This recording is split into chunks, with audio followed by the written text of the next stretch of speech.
Estamos numa alta conferência aqui para ver se a gente vai falar em pé ou sentado. Prevaleceu em pé. Você vem para cá também, você tem que estar aqui que você vai falar também.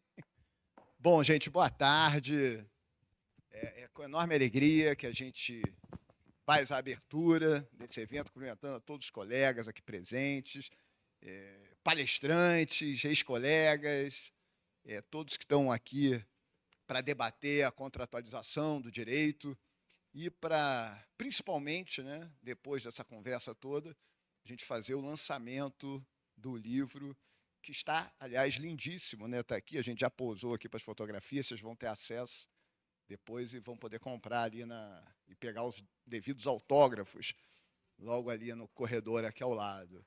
É mais uma daquelas ocasiões, Bruno, que a gente se reúne aqui e que demonstra como a PGE, institucionalmente, tem investido na formação acadêmica, né, dos seus procuradores, seus quadros, servidores e procuradores.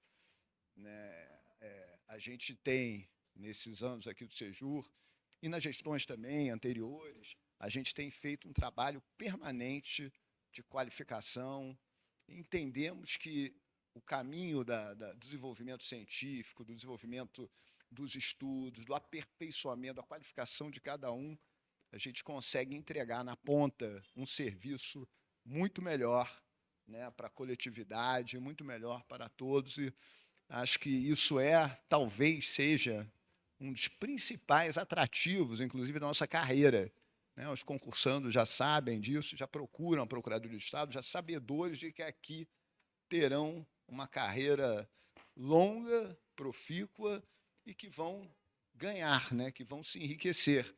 E esse investimento na qualificação, esse investimento profissional, acaba gerando frutos também para a Procuradoria do Estado, para nós, procuradores. Esse livro, que hoje a gente vai culminar com o lançamento, é um desses frutos, né? É um desses frutos, mas está aqui a apresentação é dinâmica.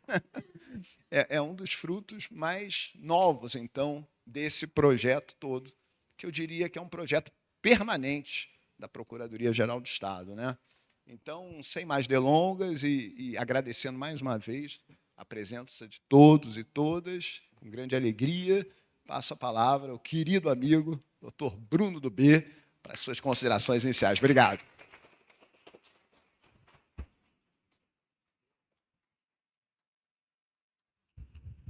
Bom, boa tarde a todos e todas. Eu queria agradecer as palavras do CAE, o apoio do Sejur, do Rodrigo, toda a equipe técnica aqui do Sejur.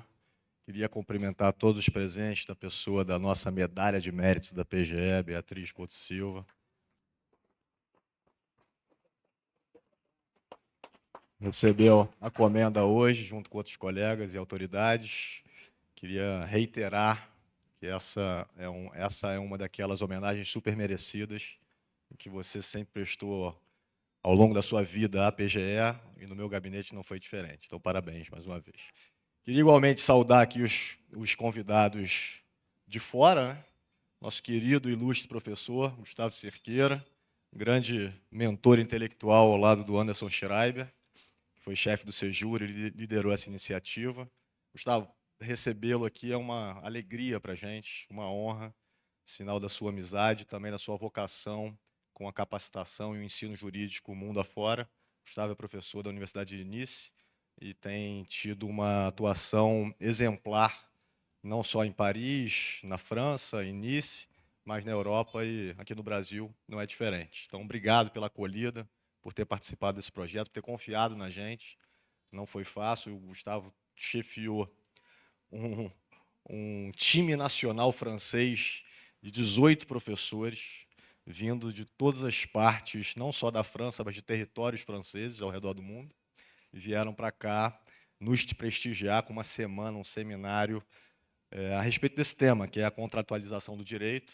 Foi o jeito do Anderson entrar nessa iniciativa, porque fala de contrato, ele é o direito civil, o direito público não dá, mas o contrato aí entrou e puxou a sardinha para ele. Então, Anderson preparou, junto com a equipe do Sejur, também uma recepção cultural que foi super legal de assistir, e de ver os franceses aqui no Rio, visitando os pontos turísticos, os pontos importantes da cidade, vendo uma outra vertente da Procuradoria, que não é só aquela de litigar em juízo e defender os legítimos interesses do Estado e da sociedade fluminense, mas, sobretudo, nesse viés de capacitar cada vez mais os nossos profissionais, estagiários, residentes, o meio jurídico de quem é de fora também, da Procuradoria, todo mundo bebe nessa fonte aqui.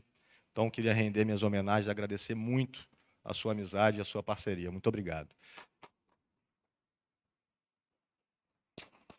Eu queria, já me encaminhando para o final e passando a bola para a Dani, queria dizer que, mencionar aqui o representante maior da nação rubro-negra, que adentra o recinto, campeão de tudo, super campeão.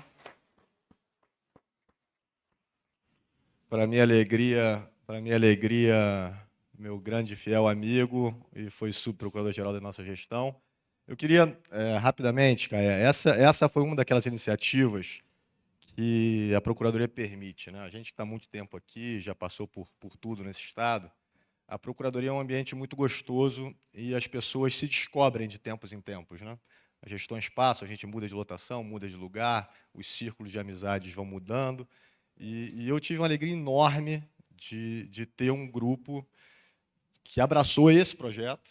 Foi o projeto da gente, a gente fazia muito evento para receber os colegas de outros estados da federação, e falando em projeto, que o Anderson adorava, sempre um projeto novo, toda semana tinha um projeto novo, uma ideia nova, a gente falou, vamos trazer, vamos fazer um intercâmbio, a exemplo do que se faz no clássico, como é que chama aquele clássico Brasil e Argentina de futebol?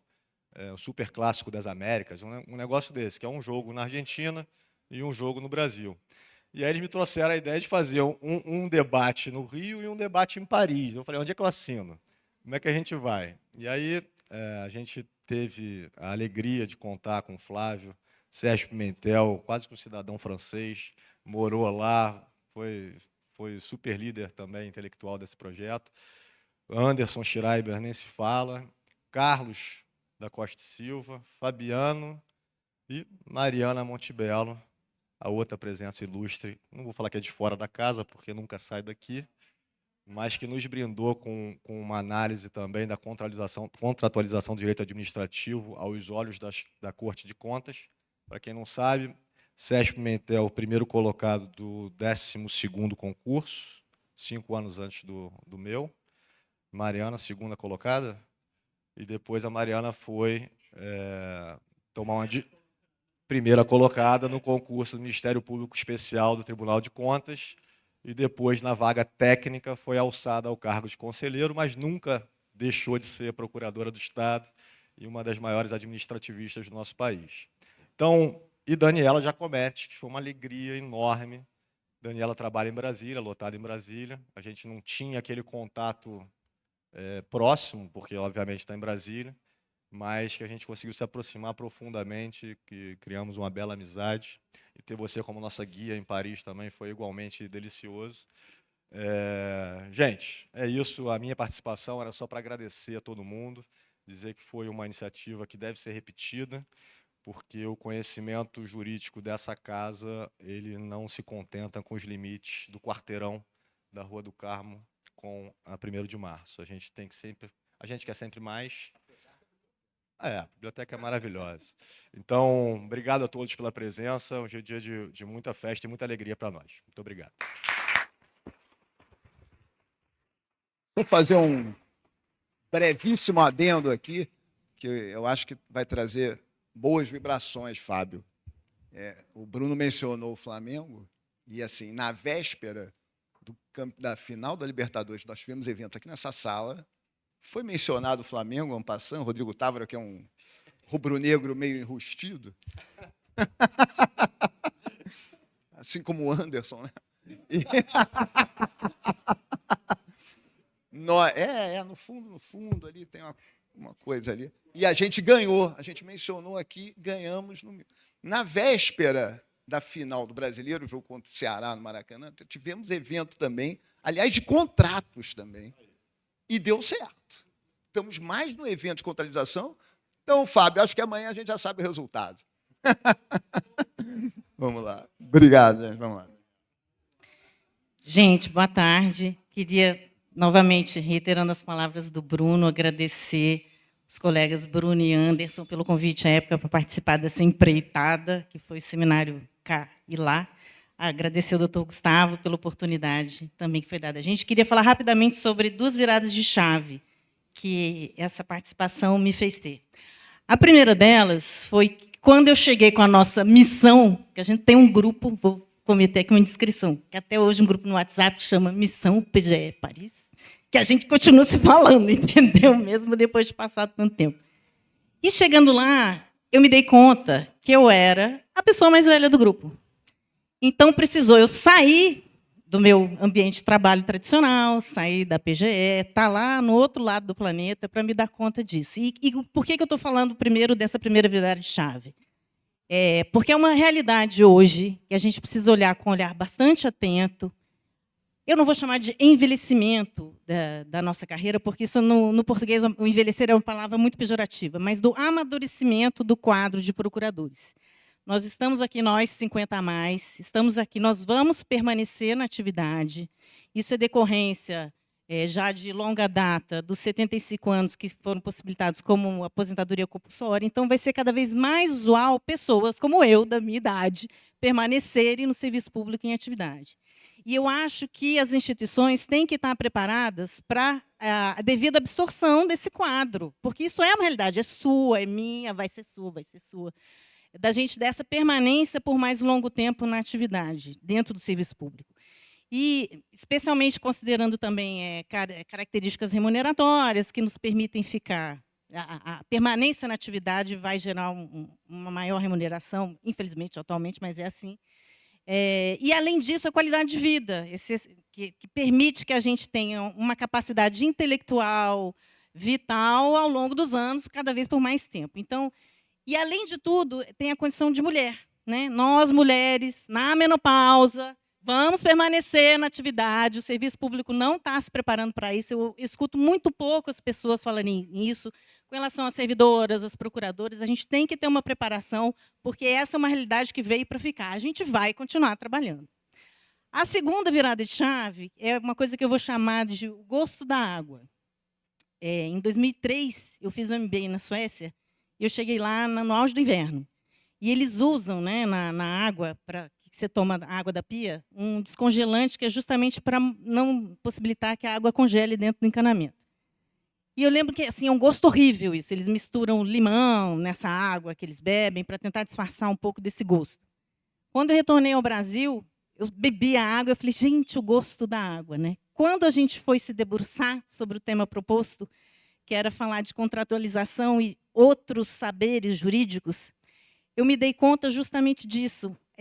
Essa mescla de conhecimentos, né, de saberes, essa sobreposição do direito civil com o direito administrativo, no meu caso era o direito administrativo sancionador, esse é o nosso gosto da água na PGE. A gente faz isso diuturnamente. Então, às vezes, eu precisei ir lá, perceber isso, que o nosso métier é exatamente esse. A gente faz isso há muito tempo, só que a gente nunca tinha nominado isso, digamos, né? Essa umbricação de conhecimentos. E, então, na verdade, é o que a gente fazia sempre.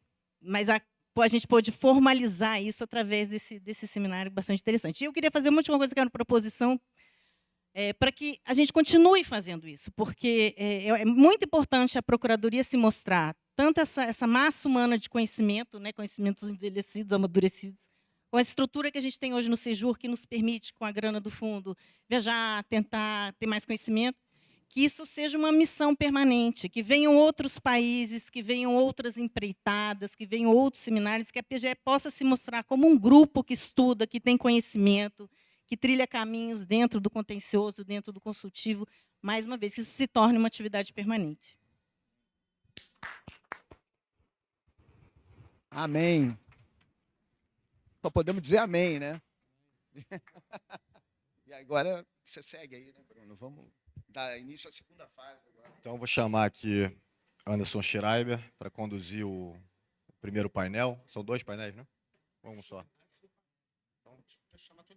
Então, por favor, Mari, Mariana Wileman, por favor. Gustavo Cerqueira. Pode. Toma aí. Sérgio Pimentel, Mariana Wileman. Obrigado, Caé. Saudações tricolores.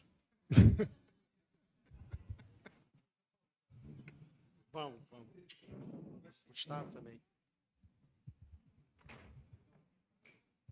Do B.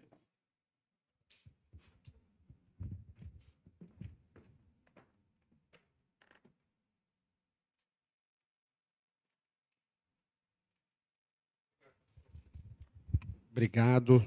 Todos se sentem. Senta aqui, Gustavo, já.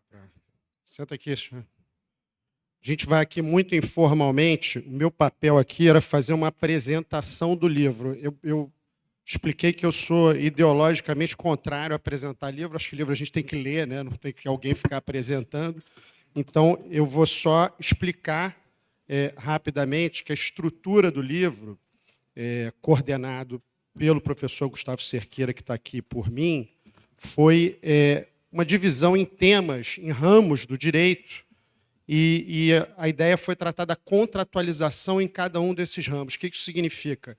A ideia foi explicar um pouco como o Instituto do Contrato, e mais do que o Instituto, o fenômeno da pactuação entre as partes, o fenômeno da contratualização, do consensualismo, de modo geral, ele tem interferido nos diferentes ramos da ciência jurídica. Então, no livro há artigos que vão desde a contratualização do direito processual civil com os negócios jurídicos processuais, contratualização do direito de família, contratualização da justiça através da arbitragem, outras contratualizações que vocês vão ver aqui, mas contratualização do direito do trabalho, até contratualização do direito penal, né, foi tratado no livro. Então, temas que são aí de interesse atualíssimo, né, de todos em diferentes instituições jurídicas.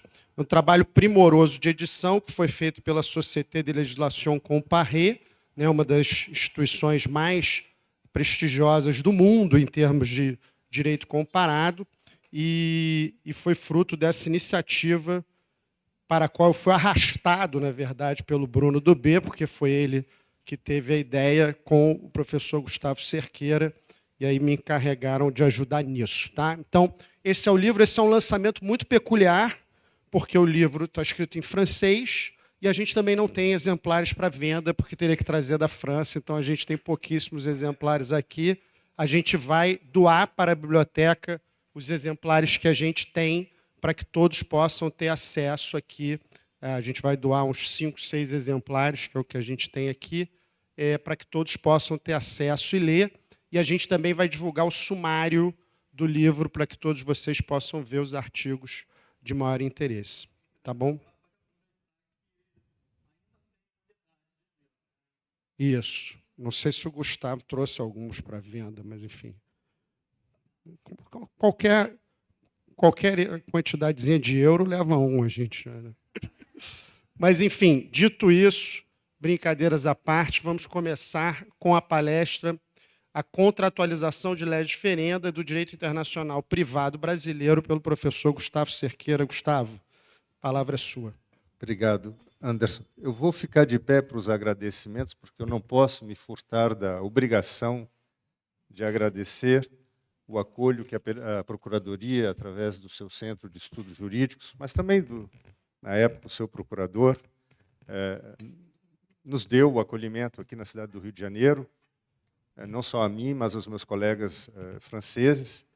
E nós pudemos, numa medida talvez um tanto diferente, nós tivemos também a grande alegria de recebê-los em Paris, não com a mesma estrutura, infelizmente, mas o coração estava bastante engajado em receber os colegas brasileiros que estiveram em Paris na sequência do evento realizado anteriormente aqui na cidade do Rio de Janeiro. Cidade do Rio de Janeiro, que é a cidade do meu pai, então, para mim, é sempre uma alegria voltar aqui, porque quando eu era guri e vinha de Vitória até o Rio de Janeiro para visitá-lo, eu passava pela ponte Rio-Niterói, e eu senti uma emoção profunda como aquela que eu estou sentindo ao falar para vocês, do carinho profundo que eu sinto por essa cidade, apesar das imensas dificuldades pelas quais seus moradores passam. Eu espero que um dia essa cidade volte a ser o que ela já foi, uma cidade brilhante, uma cidade humanamente inigualável, sem igual nesse mundo.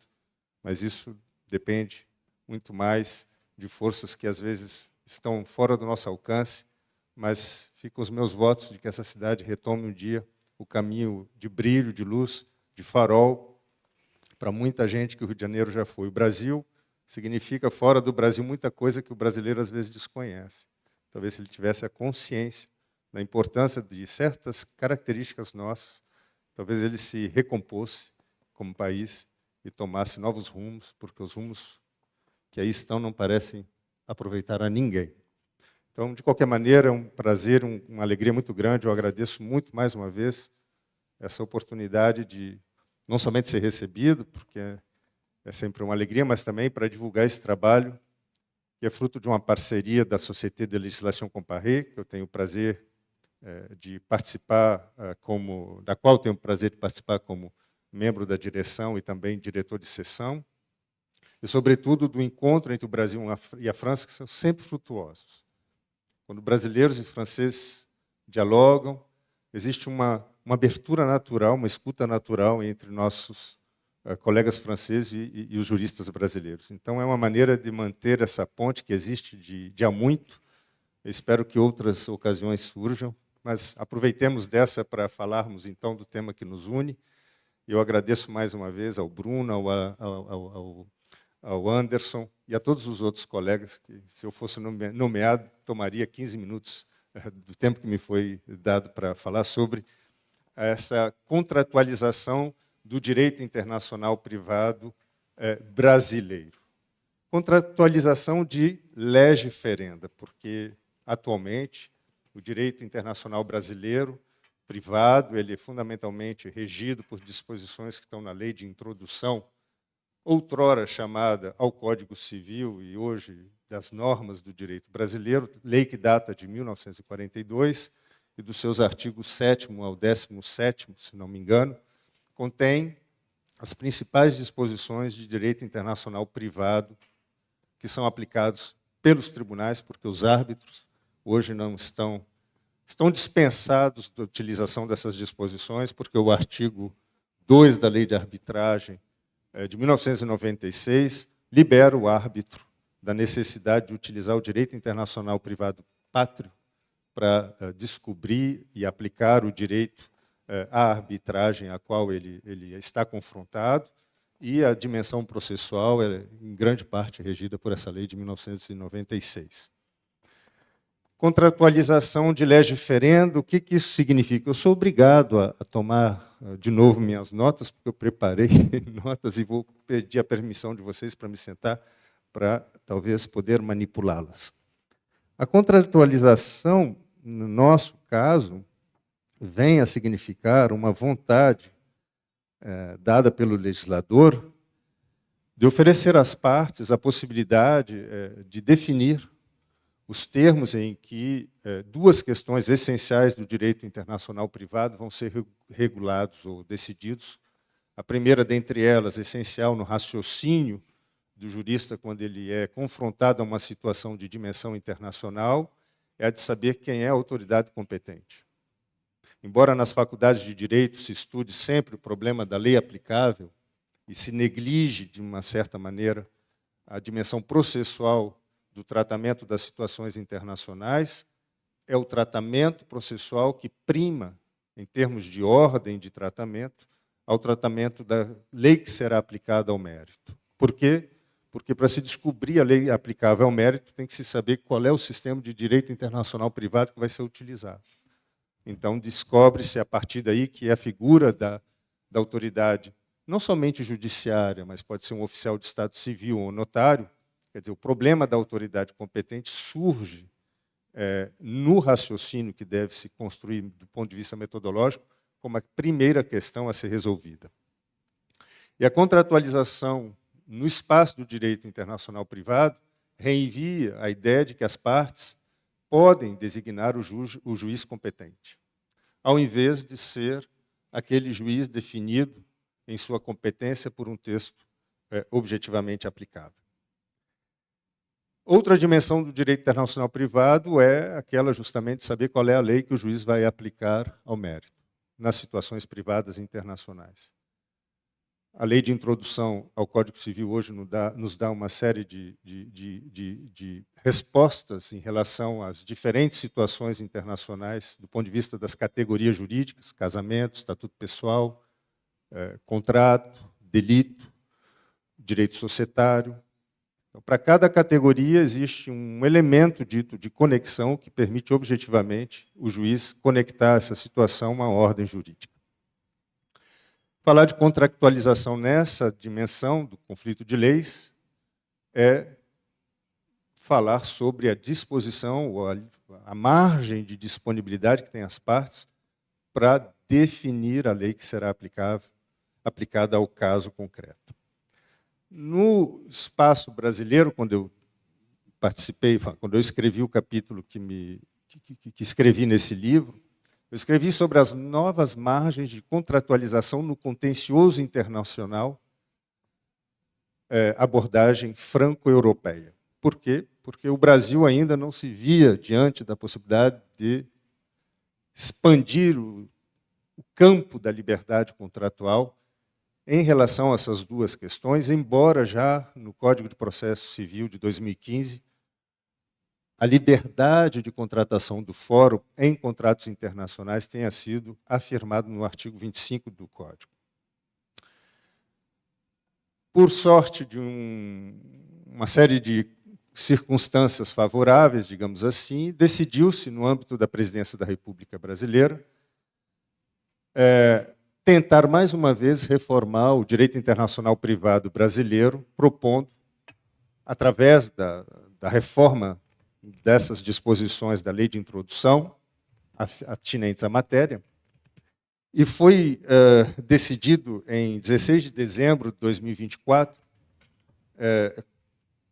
compor, pelo Conselho de Desenvolvimento Econômico, Social e Sustentável, né, da Casa Civil, compor uma comissão de juristas responsáveis pela elaboração de uma lei geral de direito internacional privado, cuja redação foi realizada, foi encarregada e foi realizada pelo ministro Salomão, pelos professores Gustavo Mônaco, da USP, e Carmen Tiburcio, do Rio de Janeiro, além das senhoras Ana Carolina Lima Costa e Maria Rosa Guimarães, ambas da Casa Civil da Presidência. Esse projeto de lei geral de direito internacional privado foi aprovado por essa comissão reunida no dia 15 de outubro, é muito recente, e entregue ao presidente da República no dia 5 de dezembro, quer dizer, sexta-feira passada, e aí o presidente decidirá se enviará ao Congresso ou não, se esse projeto vai passar por uma releitura ou não sei como vai ser tratado o conteúdo do projeto, mas provavelmente o presidente vai enviá-lo ao Congresso Nacional, junto com outros projetos de lei. O objetivo maior desse projeto era de modernizar o direito internacional privado brasileiro. E uma das, digamos, um dos fatores de modernização do direito internacional privado é justamente fazer com que as partes intervenham ainda mais do que era possível a partir do Código de Processo Civil, podendo organizar não somente a designação do juiz competente, mas também da lei que ele vai aplicar. Mas isso parece uma coisa, não diria óbvia, mas bastante compatível com o nosso sistema jurídico, que é fundado no princípio da liberdade contratual, e o professor Anderson muito já tratou desse assunto, do ponto de vista do direito interno brasileiro. Então, era natural que se pensassem em modernizar o direito internacional privado, dando às partes uma liberdade de escolher o juiz e a lei aplicável em matéria contratual. Mas esse projeto vai mais além e propõe que uma margem de contratualização seja possível às partes em matérias menos afeitas à liberdade contratual, porque atinentes a um conteúdo de ordem pública, como o direito das relações familiares, ou direito das sucessões, ou matéria delitual. De modo que, do ponto de vista do nosso tema, falar de contratualização do direito internacional privado de lege ferenda, somente me parece pertinente se tivermos em consideração de que a liberdade dada às partes hoje, do ponto de vista do projeto, vai além do contrato para atingir outros ramos menos intuitivamente afeitos à liberdade, né, convencional contratual. E, para abordar esse tema de uma maneira sucinta, eu pensei ontem à noite e disse assim, como apresentar essa dimensão contratual dentro do projeto de lei de introdução, ou de Lei Geral de Direito Internacional Privado.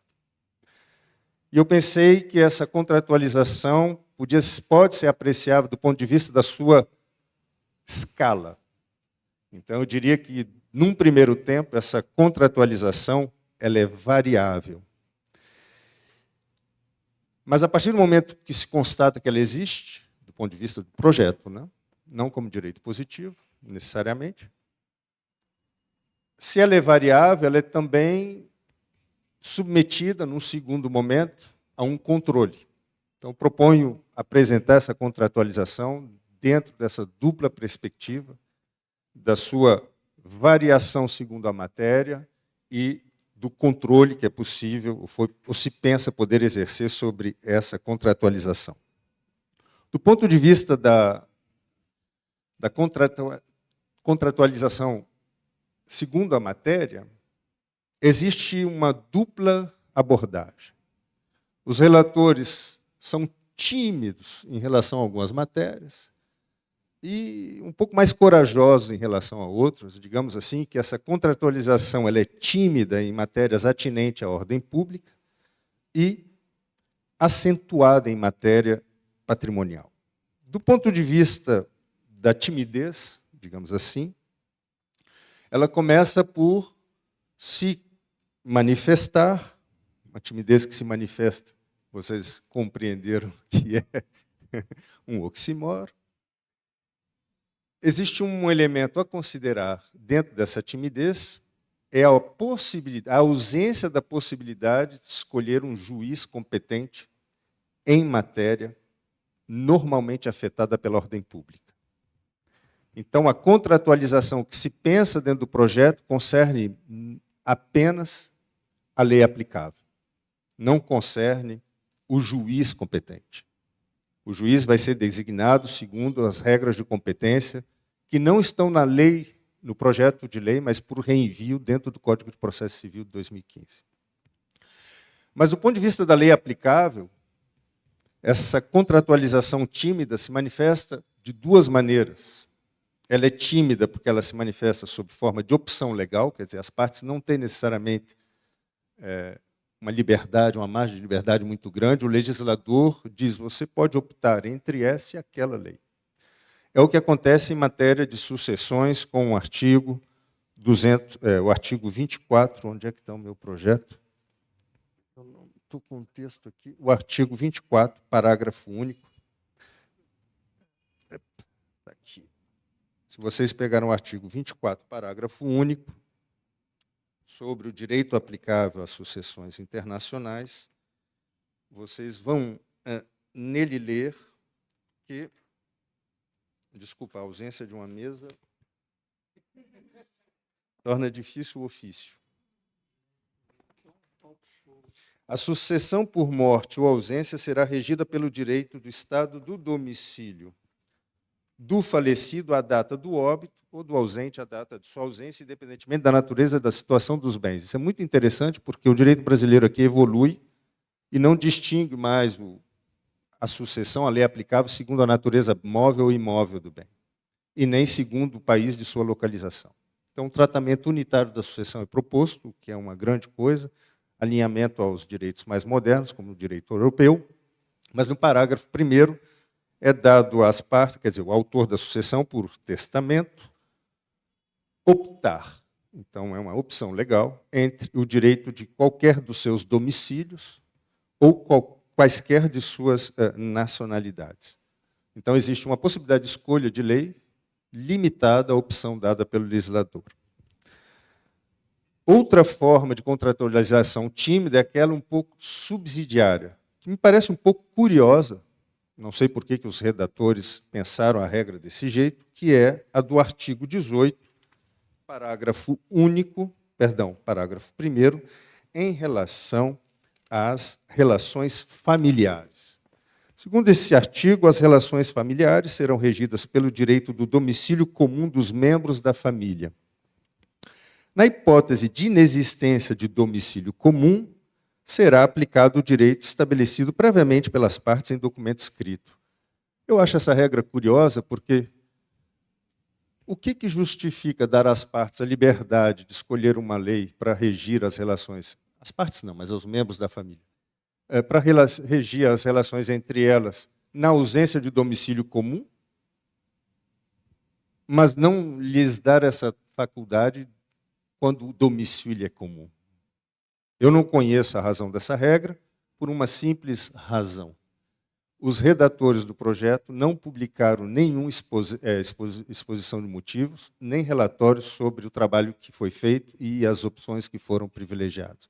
Então, não tem-se como saber o que pensou o autor da regra, mas é uma liberdade que existe e que intervém de maneira subsidiária e condicional. Quer dizer, só pode ser escolhido eficazmente um direito em matéria de relações familiares se não houver domicílio comum.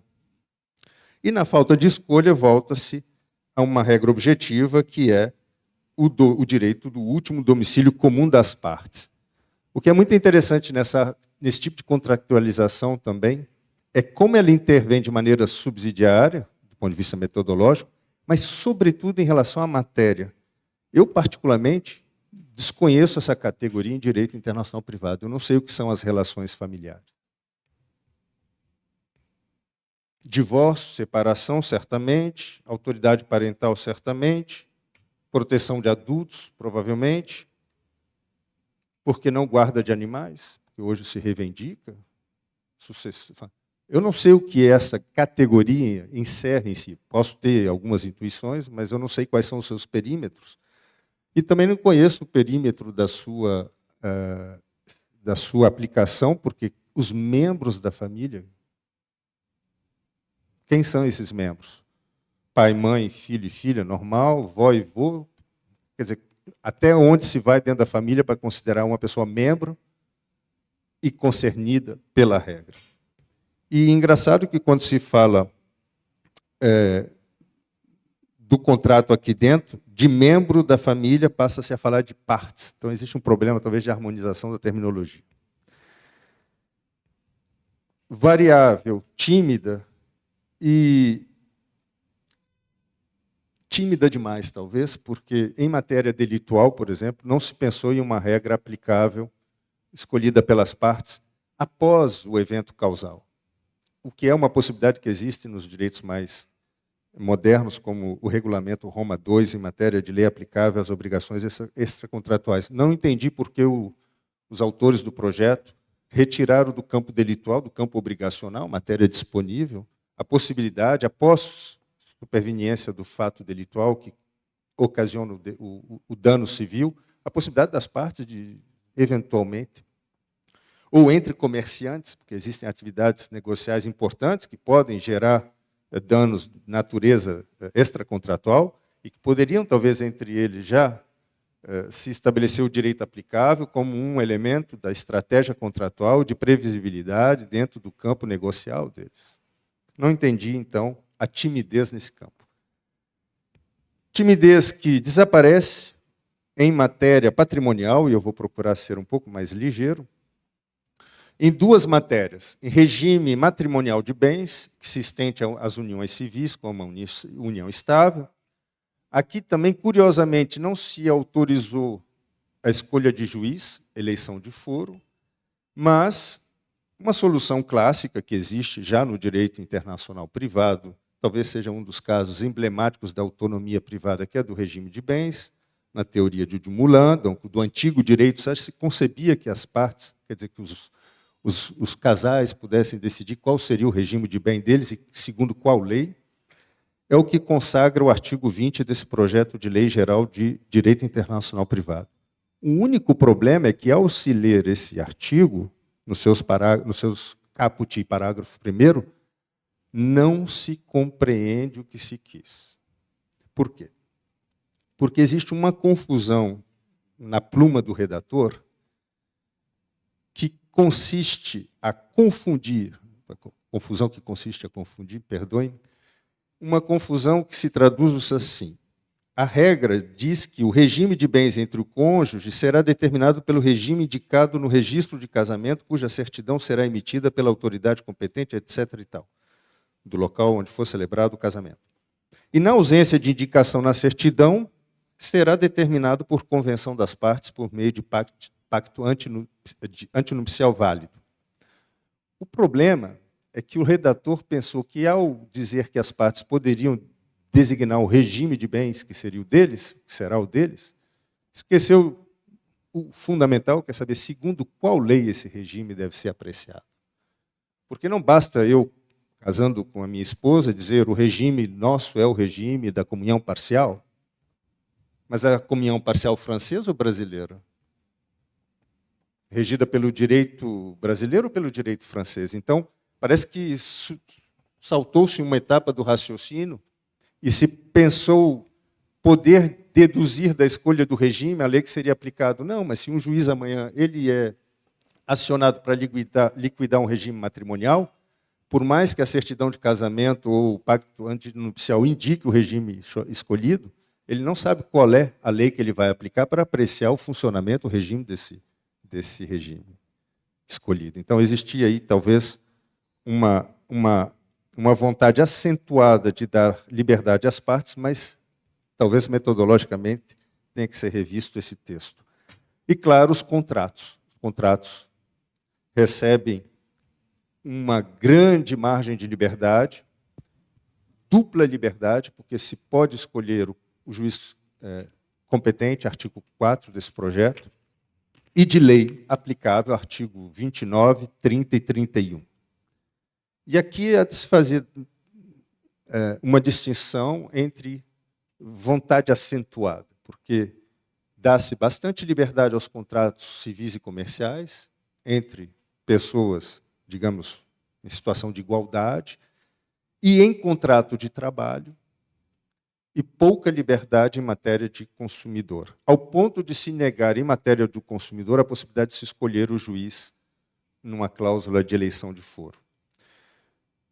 Não vou fazer aqui a exegese do regime, que é bastante complexo, porque a redação não facilita, talvez, mas existem algumas grandes curiosidades na matéria, que eu não vou tecer aqui, mas eu poderia dizer que uma das características dessa margem acentuada de liberdade é de permitir às partes integrarem os usos e costumes do comércio internacional, principalmente aqueles que foram codificados por organizações como o NIDROIT, ou que talvez venham a ser codificados pela Conferência da Haia, para poder integrar o regime do contrato. Mas aí eu acho que houve uma timidez também, se talvez eles pudessem ter ido mais longe, como a lei paraguaia tentou fazer, ou a lei uruguaia, de considerar essas fontes informais como fontes do direito aplicável ao contrato, e não como regras integradas ao contrato, como se cláusulas contratuais fossem. Mas essa vontade acentuada de valorizar a liberdade das partes, ela tem seus limites. Ela tem seus limites em matéria de contrato do consumidor, porque a margem de contratualização vai ser reduzida. Como disse, não pode se eleger foro, quer dizer, não tem eficácia, segundo a lei brasileira, e também a escolha só é admitida em contratos à distância ou contratos concluídos no exterior, mas, nesse caso, o legislador dá uma opção.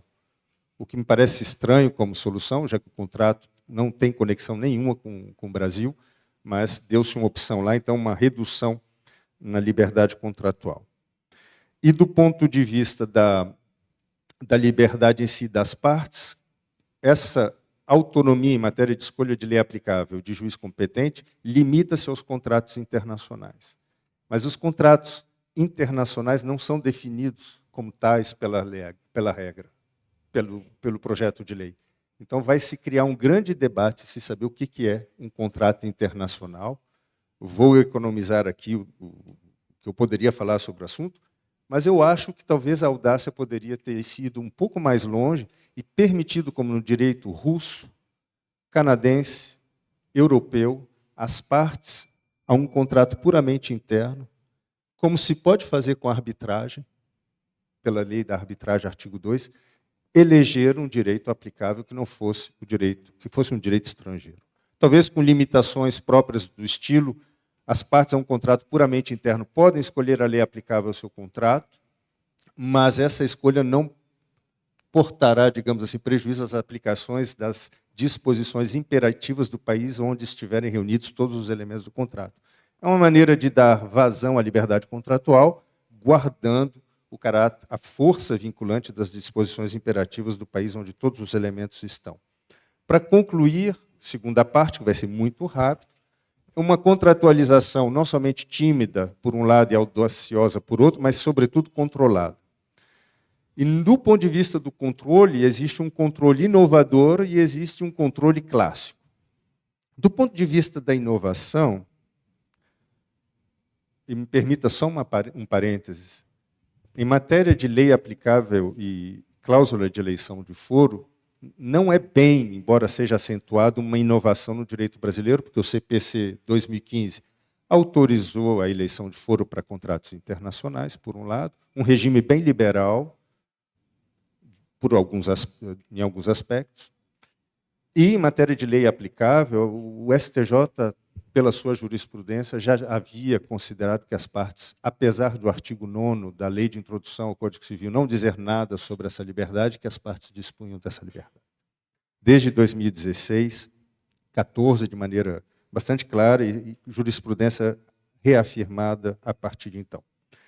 Mas, do ponto de vista do controle, existe um controle inovador, que é o abuso da escolha. Então, quando se pega o artigo 29 do projeto, só para um exemplo guardar, 29 e 30, obrigações contratuais. Exceto se houver abuso, as obrigações decorrentes dos contratos internacionais serão regidas pelo direito escolhido pelas partes. A mesma coisa se diz em matéria de contrato de trabalho. Mas a figura do abuso não existe em matéria de contrato de consumidor. Me pareceu estranho. É um mecanismo de controle em matéria contratual que vai não somente poder ser exercido em matéria de lei aplicável, mas também em matéria de escolha de juiz, porque o artigo 63, parágrafo 3º do CPC continua em vigor, segundo um sistema de revogação tácita por incompatibilidade entre os dois textos, que permite a cláusula de eleição de foro ser sancionada em caso de abuso. O problema é o que é o abuso nessa matéria. É muito difícil saber, não se tem trabalhos dos redatores que nos permitem terem uma ideia do que se trata. Seriam abusos ligados ao poder econômico das partes, seria um abuso ligado ao vício do consentimento. Então, a jurisprudência vai nos ensinar algo sobre isso. E, sobretudo, qual é o regime desse abuso? É o juiz que, de ofício, detecta a existência desse abuso ou ele tem que ser argumentado por uma das partes? Então, o regime não está muito claro do controle da liberdade contratual em matéria de escolha de lei e de escolha de foro na matéria. Conteúdo incerto, com um regime incerto. Existem outros controles que são os clássicos, eu termino por aqui, limitados à lei aplicável, eles não concernem a escolha de foro, que seriam a ordem pública internacional e as leis de aplicação imediata. Então, quando existem leis de aplicação imediata, que a gente chama loi de police, o juiz não aplica a lei naquela matéria, naquele ponto, designada pelas partes, objetivamente pela regra de conflito, mas aplica a lei em vigor, em razão da sua imperatividade internacional, no foro, e a ordem pública internacional, que permite afastar as consequências da escolha da lei quando elas são contrárias à ordem pública do foro, e aí o artigo único do parágrafo único do artigo 11 desse projeto de lei é muito interessante, porque ele integra no conteúdo da ordem pública internacional brasileira todos os direitos constitucionalmente protegidos do Brasil. Eu gostaria que eles tivessem sido um pouco mais audaciosos, e o professor Gustavo Mônaco tem o trabalho de livre docência sobre o assunto, de prever não somente a integração de princípios e regras constitucionais do foro no conteúdo da ordem pública internacional, mas também os preceitos constitucionais do estado de origem da regra que vai ser aplicada. E, por fim, em matéria de lei de polícia, o juiz vai aplicar imperativamente as disposições de aplicação imediata do seu país, mas o projeto poderia talvez ter ido mais longe e prever a aplicabilidade de leis de polícia estrangeira quando a execução, por exemplo, do contrato se der em país onde a lei considera a execução daquele contrato nula.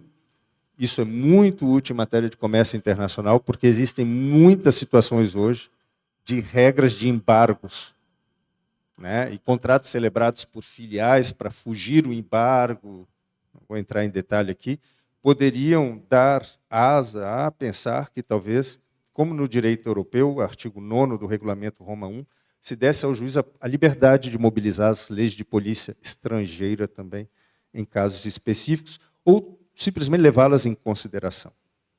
Desculpa o tempo que eu tomei, porque foi muito mais do que 15 minutos, o Anderson saberá me perdoar, mas como eu vim de longe, talvez a concessão do perdão ela é inevitável, mas eu diria o seguinte: uma das virtudes desse projeto é de ter buscado no direito comparado a vontade de integrar mecanismos que dão margem às partes de melhor regulamentar o que diz respeito apenas a elas no primeiro momento, e, ao mesmo tempo, fornecer ao juiz elementos de controle que são clássicos ou inovadores. O que eu particularmente penso sobre o fenômeno não é negativo, certamente, porque existe essa, não somente tendência, eu não sou um homem de tendências, não é porque existe uma tendência, porque eu acho que a tendência é boa, mas eu acho que, do ponto de vista das relações privadas internacionais, essa margem de liberdade é útil para programar que a relação seja de família, ou patrimonial, ou negocial, melhor programar as possíveis soluções do ponto de vista estratégico em caso de conflito. E como o mundo hoje é marcado por uniões mistas, por negócios celebrados entre pessoas do mundo inteiro ao mesmo tempo, em volume inconsiderável. Hoje todo mundo realiza um contrato internacional, basta clicar, eu aceito as condições gerais em qualquer site de internet. Hoje, provavelmente, cada um de vocês estão entrando num contrato internacional sem saber. No ambiente europeu, os contratos internacionais são cotidianos, enfim. Então, é muito importante a introdução dessa liberdade contratual na lei brasileira, para que se tenha menos debate sobre a sua recepção ou não, do ponto de vista da aceitabilidade dessa liberdade, e principalmente do regime que deve ser organizado para que ela funcione bem. É o regime que é fundamental, para além do princípio. E do ponto de vista do regime, aí eu tenho uma opinião, eu acho que o regime vai por linhas boas. Eu não gosto de julgar o trabalho dos colegas, principalmente colegas que são experientes, de grande renome, que trabalham sobre o assunto, mas eu acho que existem, como qualquer obra humana, um grau de ser perfectível. Voilà. Há melhoras possíveis, e por isso existe o debate parlamentar. Espero que durante aperfeiçoamento, é isso. Do ponto de vista técnico, esse regime pode ser aperfeiçoado, e a maneira como eu vou contribuir para esse debate é publicar os elementos que eu selecionei aqui para apresentar para vocês, e talvez isso contribua de alguma maneira, que é o nosso trabalho, né? Emitir uma análise, talvez ela possa ser utilmente aproveitada. Muito obrigado pela atenção de vocês.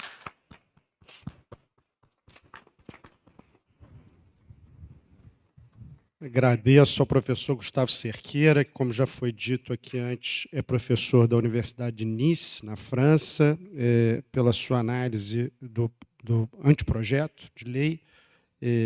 Um anteprojeto que, não sei se todos sabem, mas a comissão é composta por vários professores do Rio de Janeiro, inclusive, né? Então, o professor Gustavo já mencionou a professora Carmen Tiburcio, também o professor Guilherme Calmon, da UERJ, também da UERJ, e a professora Nádia de Araújo, também uma grande internacionalista da PUC do Rio de Janeiro. Há outros professores, naturalmente, a professora Cláudia Lima Marques, do Rio Grande do Sul, fundadora do consumerismo brasileiro, que talvez explique um pouco as posições em relação às relações de consumo, mas muitos professores do Rio de Janeiro. Então, fica o registro aqui também de uma sugestão ao Sejur para organizar um evento para debater esse anteprojeto, que é um anteprojeto super importante, e a gente tem essa facilidade de ter vários membros da comissão no Rio de Janeiro. Antes de prosseguir, eu queria fazer também um segundo registro, que o professor Gustavo mencionou, foi recebido aqui no Rio de Janeiro com uma estrutura muito dedicada, muito esforçada do Centro de Estudos Jurídicos, e eu não podia deixar de fazer o registro de que isso foi fruto do esforço do Procurador do Estado, Fabiano Magalhães, que está aqui, que contribuiu para a obra com um artigo fabuloso sobre contratualização do compliance, e que foi e tem sido, pelo Brasil afora, o verdadeiro embaixador da Procuradoria, e, portanto, o mérito é dele, e da equipe maravilhosa do Sejur, especialmente da Priscila Soares,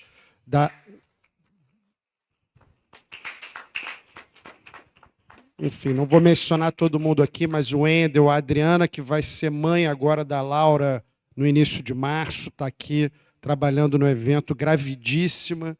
Então, parabéns a todos da equipe do Centro de Estudos. Queria deixar esse registro, porque realmente se esforçaram muito para receber bem os professores que vieram de fora. Dito isso, passo a palavra para a professora Mariana Montebello Willemann, que é professora da PUC do Rio de Janeiro, conselheira do Tribunal de Contas do Estado do Rio de Janeiro e procuradora do Estado, ainda e sempre, porque não só está no coração da casa, como também leva a Procuradoria do Estado no seu coração. Então.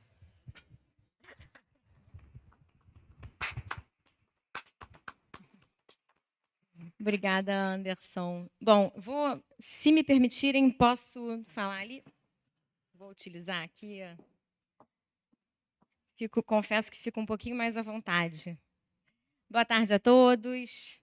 Queria iniciar externalizando que é sempre um prazer enorme, uma satisfação muito grande poder estar na PGE e, especialmente, poder compartilhar e estar na presença de procuradores do Estado, de colegas que são tão queridos, que fizeram parte de um momento tão importante da minha vida profissional. Então, é sempre muito prazeroso poder estar nesta casa e eu agradeço de coração, do fundo do meu coração, o convite que me foi formulado e cumprimento, inicialmente, o procurador Bruno Dubé, agradecendo pelo convite que me formulou para participar do evento na França, para poder palestrar a respeito desse tema e sob a coordenação científica do professor Anderson, à época à frente do Sejur.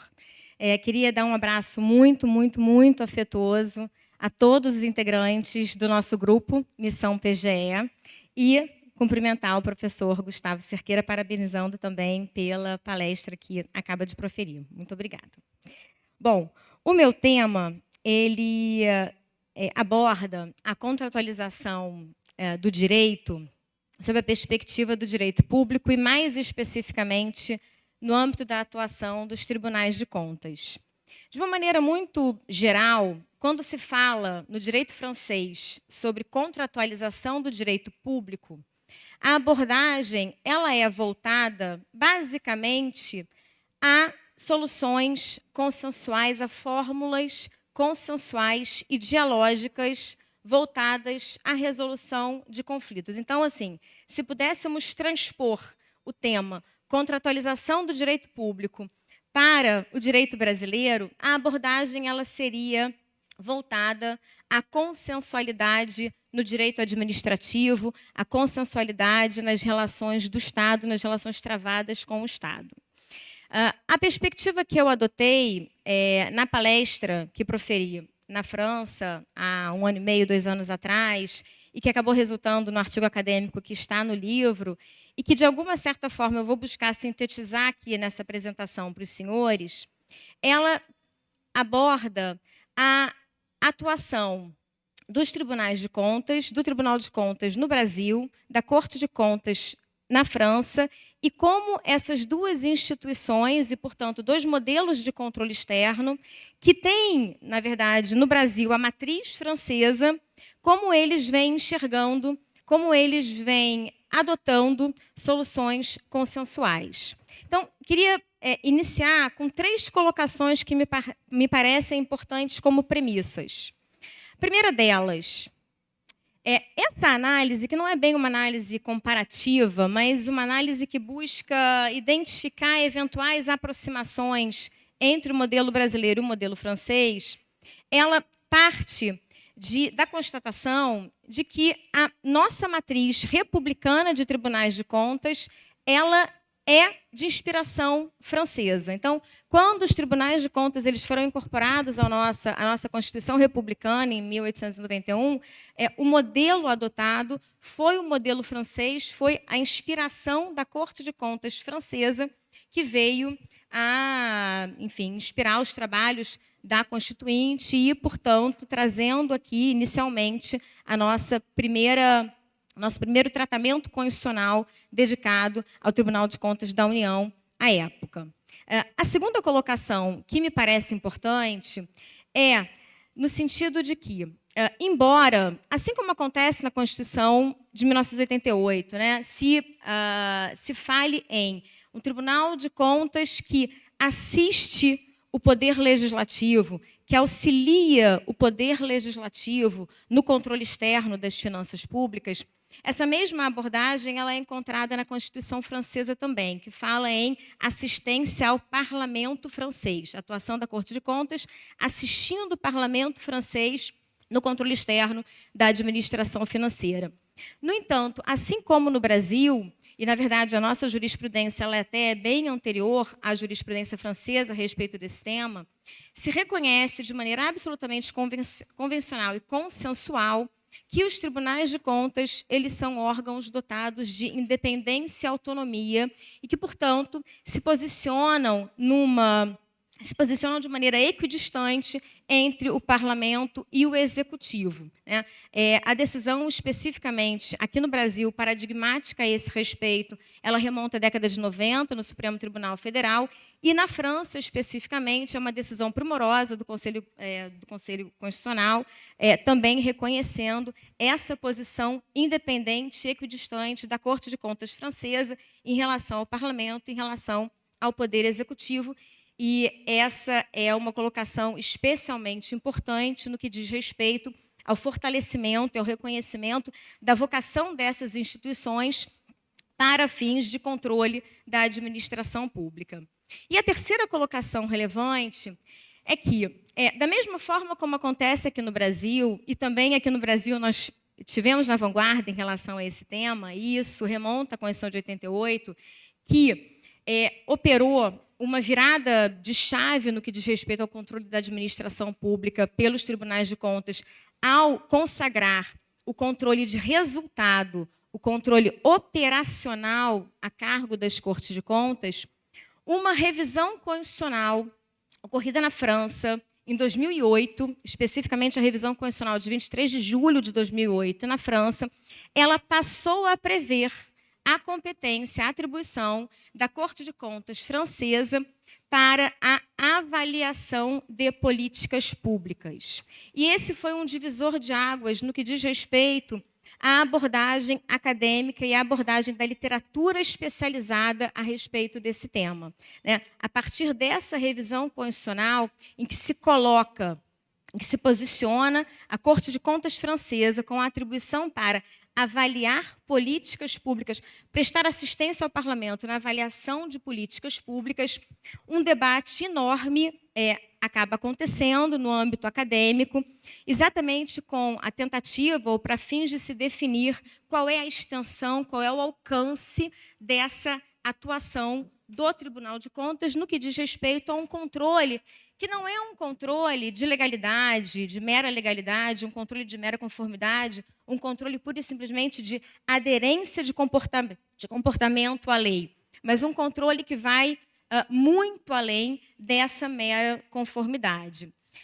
E, nesse momento em que a produção acadêmica começa a buscar entender, a buscar compreender isso, na França, em 2008, 2009, mais ou menos, em que eles começam a buscar compreender qual é a extensão desse controle, uma linha de pensamento que vem muito forte busca exatamente valorizar as soluções dialógicas, busca exatamente valorizar o comportamento colaborativo, o comportamento de cooperação entre as instituições.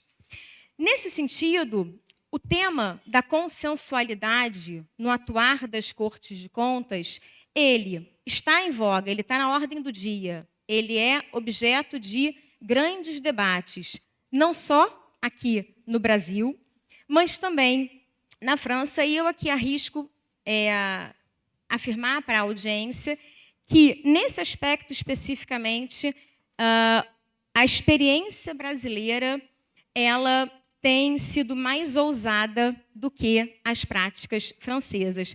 Eu me lembro, professor Gustavo, me lembro, Anderson, que quando expus em Paris, no nosso evento, os instrumentos que vêm sendo utilizados pelas Cortes de Contas aqui no Brasil, no sentido da busca de consenso, da busca de soluções consensuais para fins de resolução de conflitos com gestores, para fins de uma atuação resolutiva dos tribunais de contas, eu me lembro de os professores franceses terem ficado bastante surpresos, eles terem manifestado muito interesse nessa realidade vivenciada aqui no Brasil.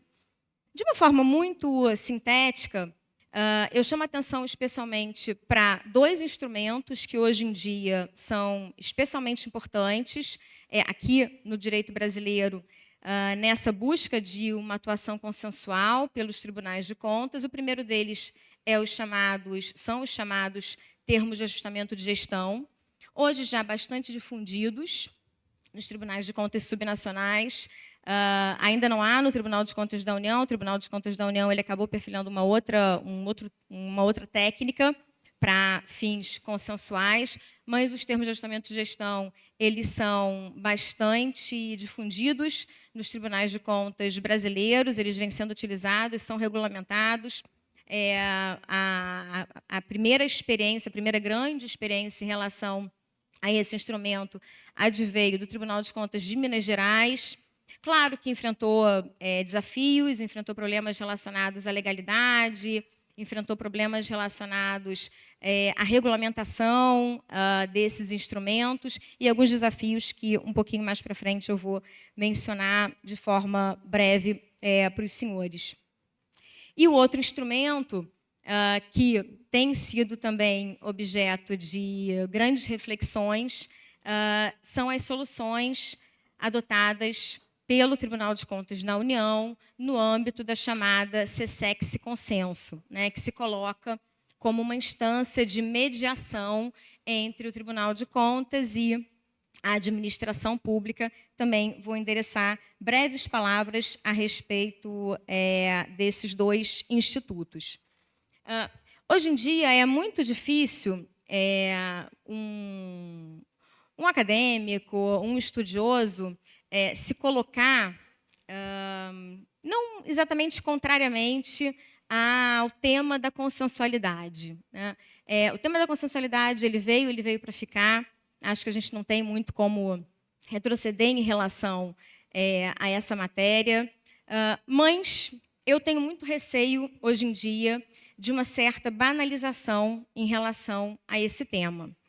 Então, no que diz respeito, por exemplo, aos tags, me parece extremamente importante que os termos de ajustamento de gestão eles sejam parametrizados, eles sejam normatizados, eles tenham critérios impessoais e transparentes para que eles possam ser celebrados. Além disso, um desafio enorme no que diz respeito aos tags se concentra no enforcement deles, né? No que diz respeito especialmente ao monitoramento daquilo que venha a ser acordado. E aí aqui eu chamo a atenção para um outro aspecto que também me causa uma preocupação quanto a essas abordagens que são muito favoráveis, que defendem de uma maneira muito forte, muito veemente, fórmulas consensuais, sem buscar, no entanto, endereçar alguns problemas que surgem a partir desses mecanismos, né? E o primeiro problema que eu vislumbro, que é um primeiro risco, né, de uma incorporação não devidamente amadurecida desses instrumentos consensuais, o primeiro desafio, o primeiro receio que eu tenho diz respeito a um risco de autoridade dos órgãos de controle, um risco de autoridade moral, né? Especialmente quando são celebrados acordos, quando são celebrados termos de ajustamento e o órgão de controle ele falha no que diz respeito ao monitoramento e na aplicação de sanções pelo descumprimento dos acordos que foram celebrados e dos compromissos que foram assumidos. Então, um primeiro aspecto que eu penso ser importante realçar é, se por um lado a gente deve sim celebrar a existência atualmente de instrumentos resolutivos na atuação de órgãos de controle, claro que o meu trabalho ele acaba focando mais propriamente nos tribunais de contas, mas isso também acontece no Ministério Público e em outras instâncias controladoras, né? Nós não podemos negligenciar a execução desses acordos. Me parece que uma atenção especial ao monitoramento e à execução desses acordos deve ser dispensada para que, precisamente, a autoridade moral dos entes controladores ela não seja afetada.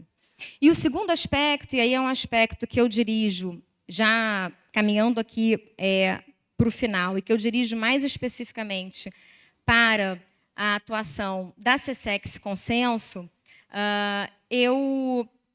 pelo estudo que eu já realizei em relação às abordagens e às mediações, entre aspas, né, que foram realizadas pela SESEX Consenso, a esmagadora maioria delas envolve situações de reequilíbrio econômico-financeiro de grandes contratos de concessão.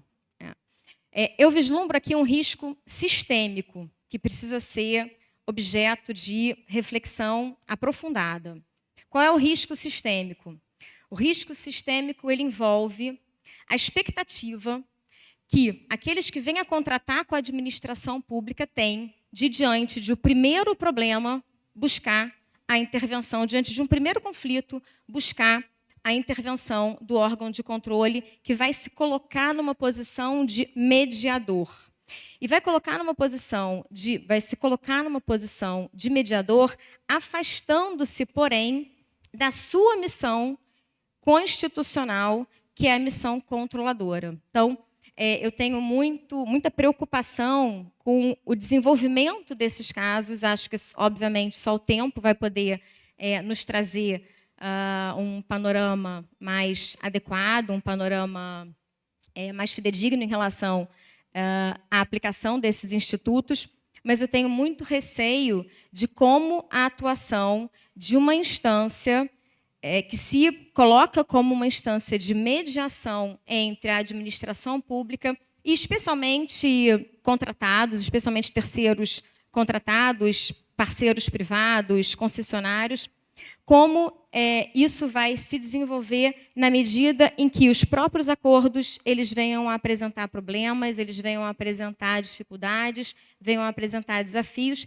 e o risco sistêmico de os contratados, aqueles que participam de procedimentos licitatórios, por exemplo, eles já contarem de antemão com a possibilidade de tendo algum problema em termos de equação econômico-financeira, eu poder recorrer a um Tribunal de Contas para, junto ao Tribunal de Contas, buscar uma solução mediada com a administração pública. De uma maneira muito breve, as minhas palavras, elas são de valorização, obviamente, de práticas consensuais na administração pública. A minha preocupação, especialmente, é que ela se dirige à consensualidade nos órgãos de controle. Uma atuação resolutiva dos órgãos de controle, ela favorece a diminuição de impasses burocráticos, ela favorece a celeridade na resolução de conflitos, ela favorece segurança jurídica, especialmente nas hipóteses em que há excesso de instâncias controladoras, em que há uma accountability overload. Então, todos esses são aspectos que devem ser valorizados quando a gente pensa em contratualização do direito público no campo dos tribunais de contas, mas trago aqui para uma reflexão alguns desafios, alguns aspectos que me parecem que não podem ser negligenciados e uma preocupação voltada a uma banalização desses instrumentos no âmbito da administração pública. Em desfecho, eu apenas queria defender que termos de ajustamento de gestão, acordos consensuais com tribunais de contas, com o Ministério Público, eles devem ser valorizados, eles devem ser buscados, mas sempre em relações pautadas por lealdade e boa-fé. Então, a intermediação do consensualismo do direito público, ela necessita ser pautada por relações de boa-fé e de lealdade. Essa é a visão que eu tenho, que para muitos pode parecer uma visão refratária ou uma visão contrária a soluções consensuais, mas, na verdade, é uma visão que busca enfrentar dilemas que podem surgir em decorrência de uma utilização excessiva e, eventualmente, indevida e desleal desses instrumentos. Foi basicamente essa a exposição que fiz por ocasião do evento que resultou na elaboração dessa obra coletiva. Claro que, com o tempo, o nosso pensamento vai amadurecendo, as nossas reflexões também vão amadurecendo. Eventualmente, nosso coração endurece um pouco em relação a algumas práticas, mas, de uma forma geral, eram essas as considerações que eu queria compartilhar com a audiência, agradecendo muito o tempo dos senhores e saudando a todos, desejando um excelente final de dia. Muito obrigada.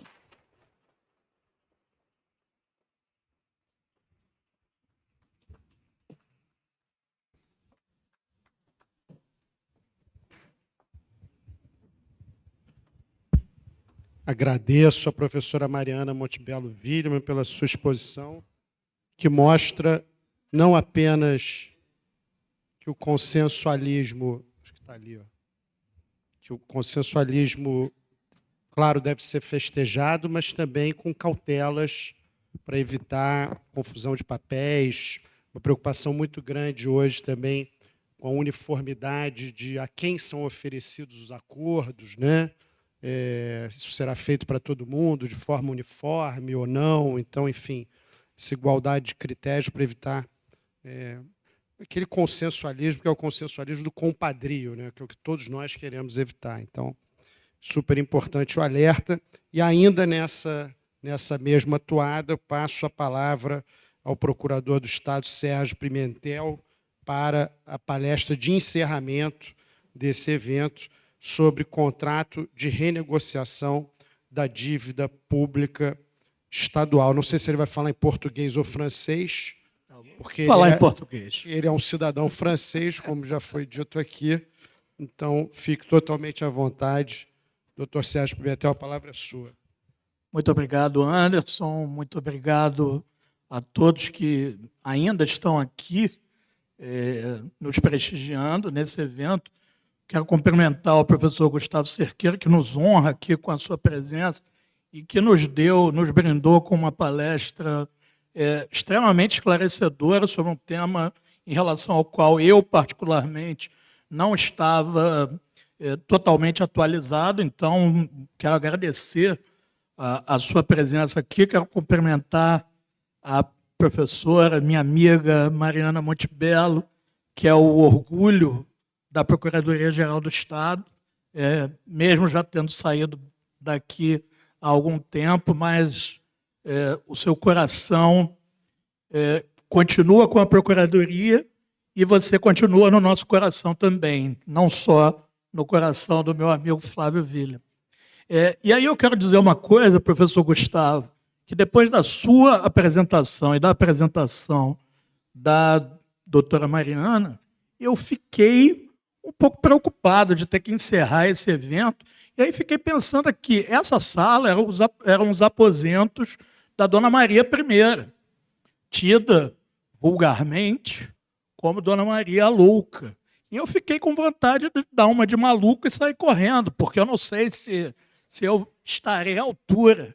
Então, enfim, a minha exposição é uma exposição muito mais de um relato de uma perplexidade minha como procurador do Estado, como uma pessoa que estuda direito já há algum tempo, e como advogado, como cidadão, em relação à forma como os contratos de renegociação da dívida pública, e não só do Estado do Rio de Janeiro, mas de vários outros estados da Federação, eles são tratados no âmbito do direito brasileiro. A gente está aqui no âmbito de um direito financeiro público, regras rígidas de controle, regras rígidas para a celebração desses contratos, e nós temos, né, a perplexidade que me era causada vinha muito do fato de que eu enxergava o Estado do Rio de Janeiro de pires na mão,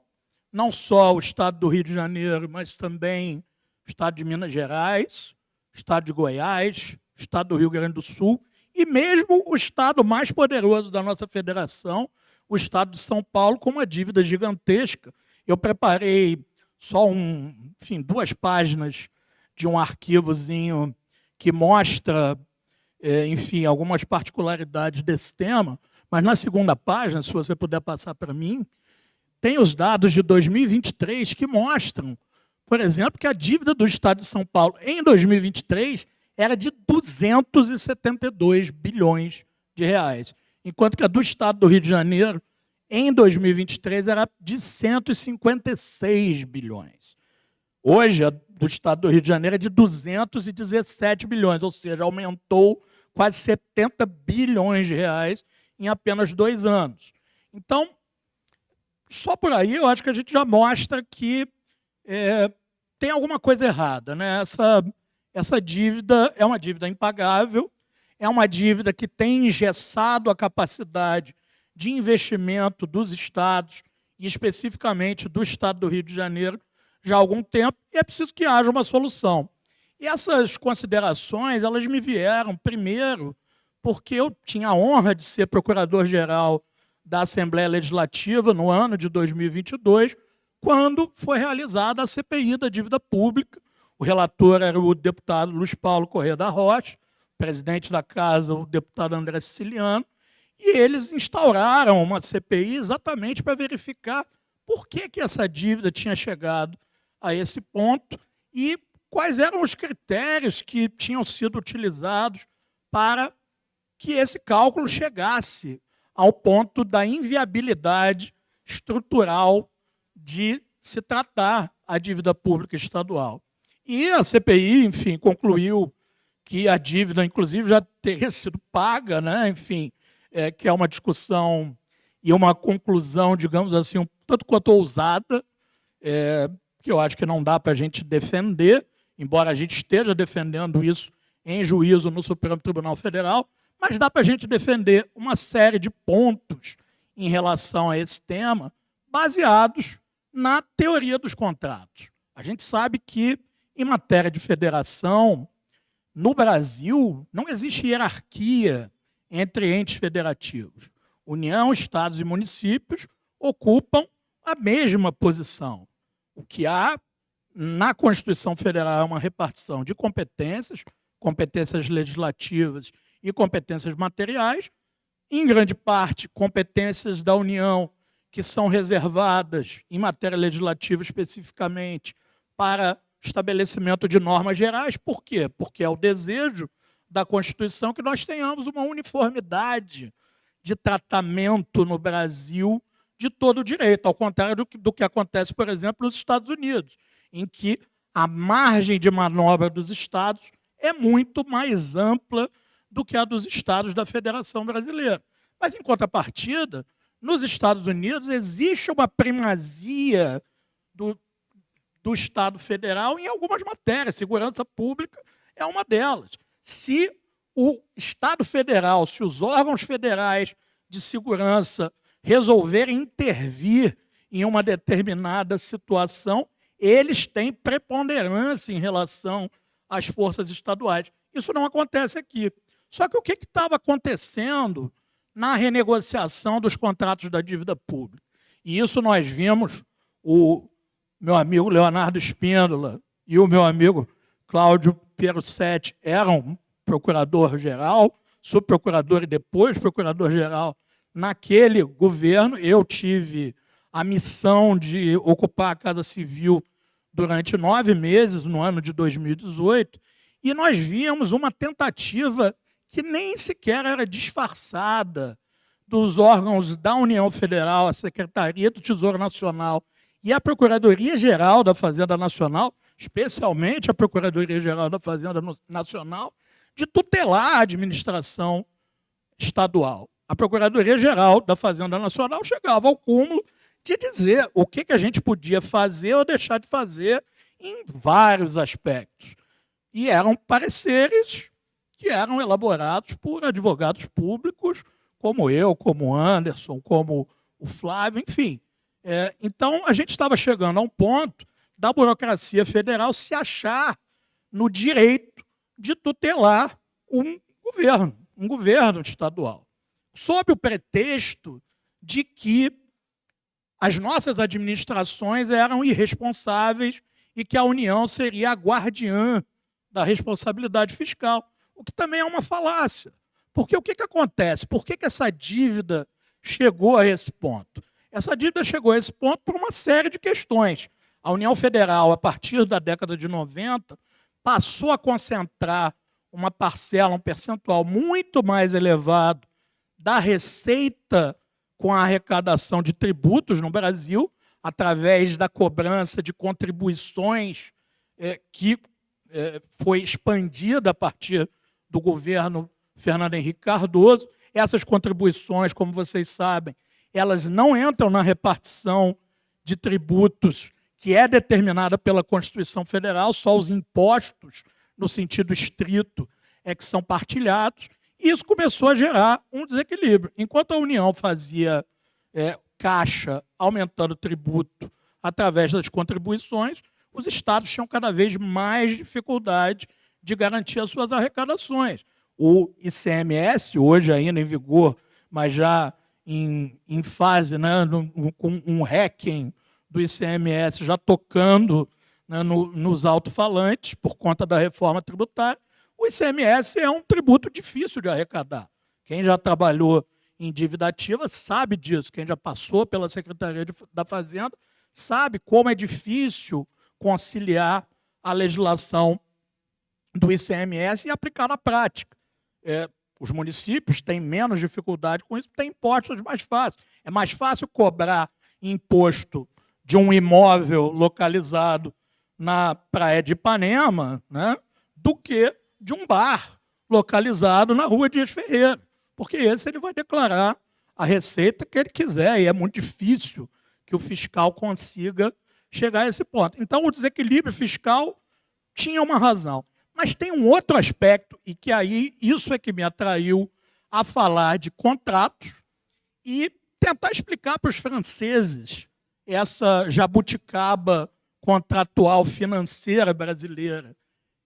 Como é que a União ela se coloca numa posição de superioridade hierárquica dentro de uma relação contratual que, em tese, é uma relação sinalagmática, é uma relação bilateral e de igualdade, mas ela tem, além de tudo, a possibilidade, através da política econômica, de estabelecer a taxa de juros que vai remunerar aquele contrato. Então, a União estabelecia taxas de juros exorbitantes, com isso ela conseguia fazer o seu equilíbrio fiscal formal, porque as dívidas públicas dos estados entravam lá no balanço do Tesouro Nacional e equilibravam formalmente, contabilmente, o caixa do Tesouro Nacional, e os estados, eles ficavam como os devedores de pires na mão, o cara que faz lá o seu crediário nas Casas Bahia para pagar em 21 vezes e, de repente, não consegue mais pagar. E essa era a realidade do Estado do Rio de Janeiro. E isso viola princípios contratuais que são claríssimos. O artigo 122 do Código Civil, ele expressamente diz que são proibidas as condições e as cláusulas puramente potestativas. Uma parte não pode alterar a realidade do contrato de forma a atender a sua única e exclusiva vontade. E isso acontecia e acontece em relação à renegociação, aos contratos de renegociação da dívida pública. Isso é uma perplexidade. Do ponto de vista contratual, isso é um absurdo. E isso explica por que a dívida, que era de 15 bilhões no início da década de 90, hoje é de 217. Essa é a grande explicação. Então, há problemas com a gestão fiscal dentro dos estados? Óbvio que há. Nós temos aqui, né, uma conselheira do Tribunal de Contas do Estado que sabe muito bem a quantas andam as contas do Estado do Rio de Janeiro, mas não é só essa a realidade. Existem mais coisas em torno disso. E aí eu vou dar um outro exemplo que eu coloquei ali, o último ponto dos princípios da teoria geral dos contratos, necessidade de manutenção das bases jurídicas negociais.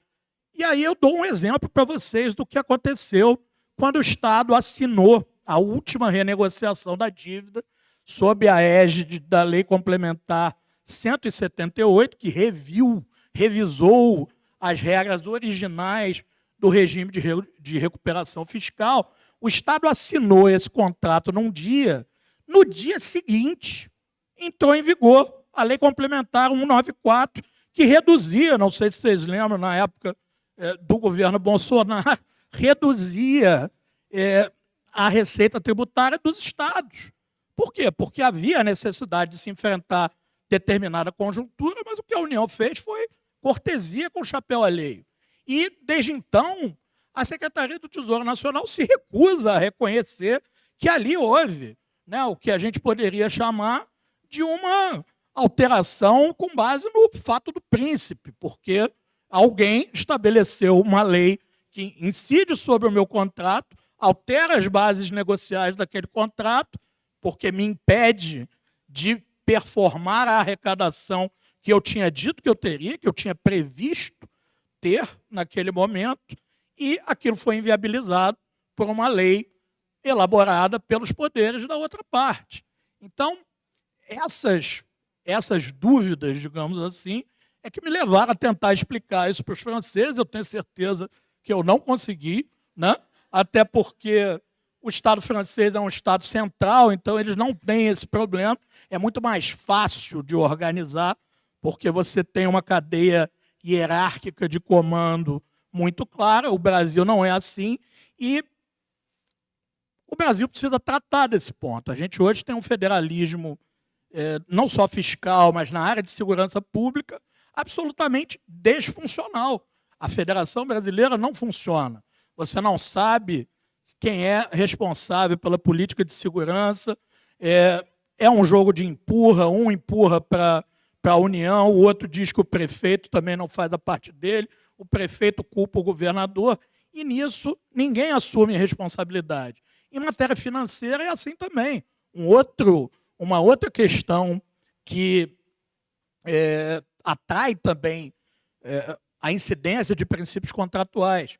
A gente realizou aqui eventos internacionais de grande porte. A gente realizou a primeira Copa do Mundo, reformamos, né, o Maracanã, reformamos uma série de estruturas, e depois organizamos os Jogos Olímpicos, que geraram um gasto enorme no Rio de Janeiro. Já naquela ocasião, já se sabia que o Estado do Rio de Janeiro não tinha condições de fazer novos empréstimos, mas o Estado do Rio de Janeiro recebeu um waiver, né? Recebeu uma permissão excepcional de desconsiderar os seus limites de endividamento para fazer novas operações de dívida internacionais, em contratar empréstimos internacionais com garantia da União. Aí alguém pode dizer, mas foi o Estado do Rio de Janeiro que quis fazer esses eventos. Não, esse evento é um evento do Estado brasileiro. Claramente, o presidente da República se empenhou muito em trazer esses eventos, e, em especial, os Jogos Olímpicos aqui para o Rio de Janeiro. Então, não dá para imputar apenas a nós, fluminenses, a responsabilidade ou a irresponsabilidade na gestão da coisa pública. Existe uma repartição de responsabilidade que precisa ser reconhecida. Então, todas essas considerações, e com isso eu encerro, acho que com 15 minutos certinho, existe uma preocupação em que a gente consiga que a União Federal aceite o seu papel como parceira e não como tutora do Estado do Rio de Janeiro. Infelizmente, a gente não consegue isso. A gente tem que recorrer ao Supremo Tribunal Federal.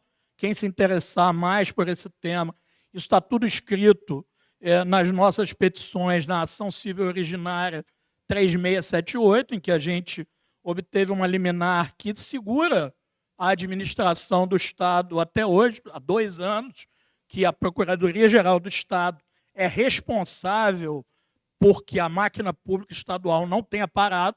Então, é um orgulho que a gente tem de ser artífice disso. A gente espera que o governo estadual tenha a responsabilidade de se valer dessa liminar para colocar a ordem na casa.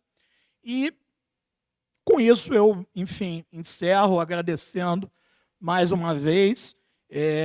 Enfim, o meu orgulho de estar aqui falando, né, nesse formato meio talk show, que é um pouco legal. Não botei nem gravata para ficar um pouco mais coloquial. Agradecer ao professor Gustavo, de novo, pela honra que eu tive de ter participado do evento lá em Paris, né? Eu nunca pensei que eu fosse falar em francês na Faculdade de Ciências Políticas de Paris. Quer dizer, aquilo para mim foi, enfim, o auge, né? Depois disso, eu podia parar e ir ali para o Demago e tomar um vinhozinho, um Beaujolais e ficar em paz. E aí eu encerro, finalmente, dizendo que vai ter um after aqui, né? A gente vai ter um coquetelzinho e depois a gente vai para o Heleninha, no Jardim Botânico, porque a doutora Daniela, ela criou, nessa viagem, a PG20, que em francês, para quem sabe francês, PG20 é PG Vin. E Vin é 20, mas é vinho também. Valeu, gente.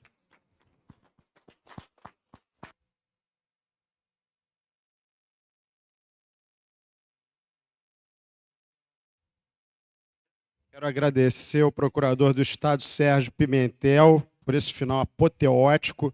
Quero chamar aqui à frente os autores que participaram do livro e o doutor Bruno Dubé para fazer o encerramento e dizer a vocês que fomos pontualíssimos, que a gente está acabando exatamente com 1 hora de atraso, portanto, fomos muito pontuais. Quero dizer também que foi um grande privilégio para nós, mas também para vocês participarem de um lançamento onde não há venda de livro, né? Acho que é uma grande vantagem, mas explicar de novo que os livros vão estar disponíveis na biblioteca, são esses aqui, né, Gustavo, com as cores da bandeira da Bahia, né, vão estar disponíveis para todos vocês na biblioteca, mas chamar aqui o Dr. Bruno Dubé, que é o pai da criança, para o encerramento, Dr. Carlos Costa Silva, doutora...